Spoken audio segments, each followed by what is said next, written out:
जब पति कुछ बोलने लग जाए उसका जवाब मत दो, बात ना लड़ाओ। किससे बात लड़ा रही हो तुम? अपने पति से। किसकी बात काट रही हो तुम? अपने पति की। किससे टक्कर ले रही हो? अपने पति से।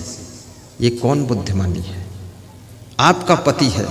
आपका पति अगर हार गया तो वो हार तुम्हारी है, वो आपका पति जीत गया वो जीत तुम्हारी है। आपके पति का फायदा भी पत्नी का ही है और आपके पति का नुकसान भी पत्नी का नुकसान है। इसलिए पति को हराने की कोशिश मत करो, पति को जीतने दो। वो जीत भी तो आपकी ही है, क्योंकि पति भी तो आपका है।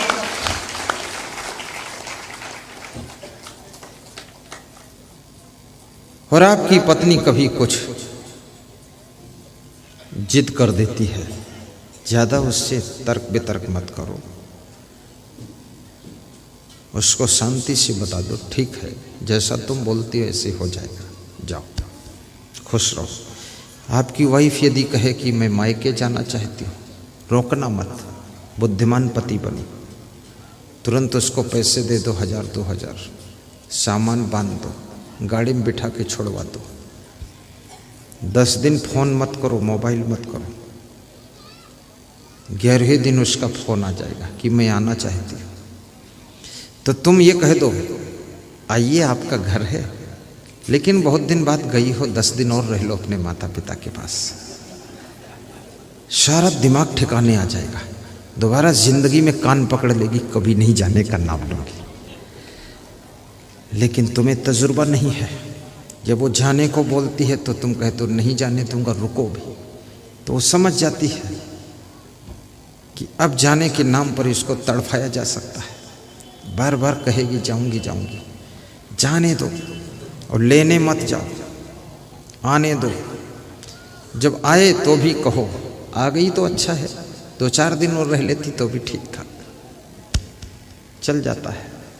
खिचड़ी बनाकर खा लो। और किसी पड़ोस की कोई बूढ़ी महिला को 100 रुपये रोज दे दो वेतन। 2 टाइम भोजन बनाएगी, 3 टाइम झाड़ू लगाएगी, सब बर्तन मांज धो के रख देगी। 100 रुपया फेंको, तमाशा देखो, शाम को अपने घर चली जाएगी। कुंडी बंद करो, आराम से सो, गुरु का प्रवचन सुनो, झंझट खत्म। लेकिन बुद्धिमान स्त्री बनो, ज्यादा दिन अपने ससुराल को छोड़कर मायके मत जाओ। अन्यथा आपका पति अगर नौकरानी है तो नौकरानी के साथ अगर सेट हो गया तो तुम्हारे लिए हैरानी बन जाएगी। नौकरानी को घर में एंट्री मत होने दो, क्योंकि कई घरों में नौकरानी रानी बन गई और रानी के लिए हैरानी बन गई।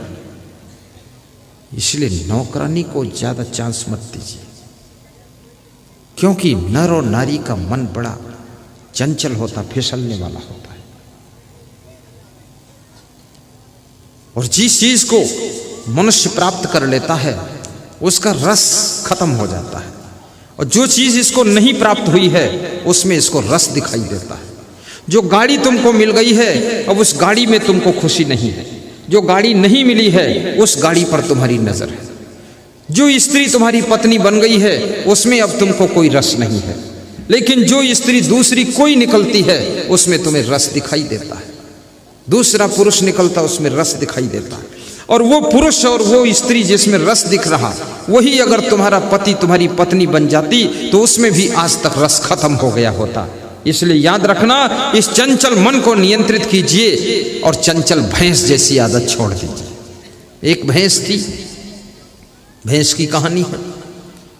तो उस भैंस को जो किसान पाल रहा था उसके पास में 50 बीघे गन्ना था और गन्ने में घास थी। वर्षा का ऋतु, तो भैंस को ले जाकर गन्ने में छोड़ दिया कि अपना गन्ना, अपनी भैंस, अपनी घास खूब खाए, शाम को दूध देगी, किसी से झंझट नहीं।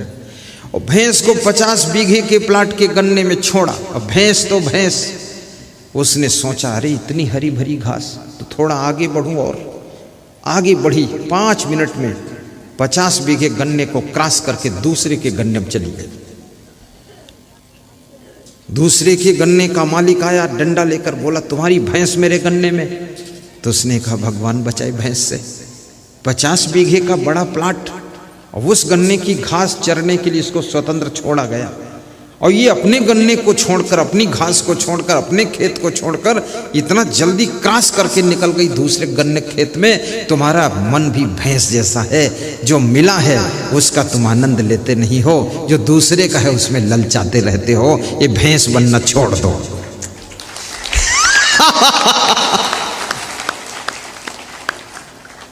ये आंखों देखी घटना है, बचपन में मैंने देखा था।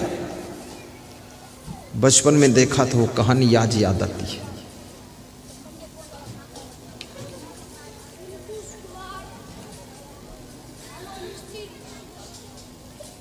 मेरे मन में बसो, मेरे तन में बसो, हम जहाँ रहे तुम वहाँ रहो।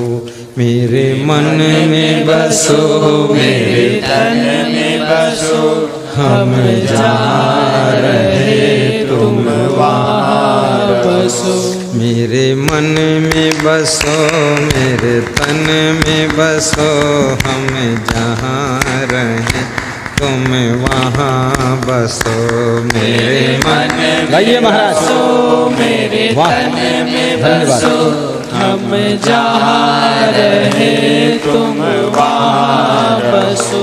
मेरे मन में बसो, मेरे तन में बसो, हम जहाँ रहे तुम वहाँ बसो। मेरे मन में बसो, मेरे तन में बसो, हम जहाँ रहे तुम वहाँ बसो।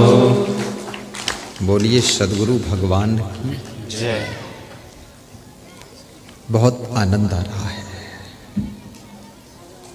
थोड़ा और समझना।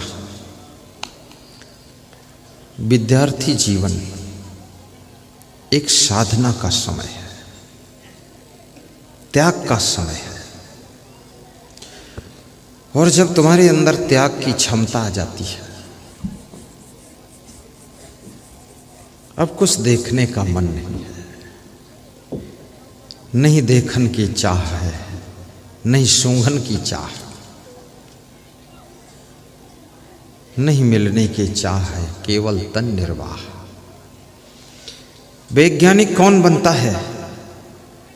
जो अपने मन को नियंत्रित करता है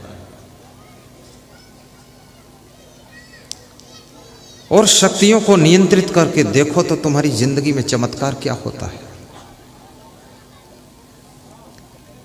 जब महिलाएं भोजन बनाती हैं, किसी भगोना में, पतीली में जब दाल को चढ़ाती है, 1 घंटे तक आग जलाती रहती, दाल नहीं पकती। और वही दाल, वही पानी, वही महिला, वही किचन, वही चूल्हा, जब कुकर में दाल को डाल देती है, 5 मिनट के बाद पहली सीटी बज जाती है कि आधी दाल पक चुकी है। 8 मिनट के बाद दूसरी सीटी बजती है कि पूरी दाल पक चुकी है, और तीसरी सीटी जब बजती है तुरंत वो महिला दाल को उतार लेती है कि अब बिल्कुल फाइनल कंप्लीट हो गई। जो दाल 1 घंटे तक नहीं पकती है चूल्हे पर, पतीली में, भगोना में, गंजी में, वही दाल कुकर में 5 से 10 मिनट में पक जाती है। कारण क्या है?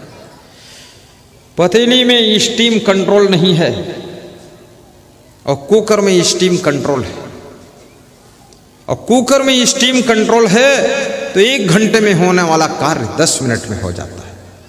अगर आपने अपने मन की स्टीम को कंट्रोल किया है, इंद्रियों की स्टीम को कंट्रोल किया है, बुद्धि की स्टीम को कंट्रोल कर लिया है, तो याद रखना 10 जिंदगी में होने वाला कार्य 1 जिंदगी में करके तुम दिखा दोगे।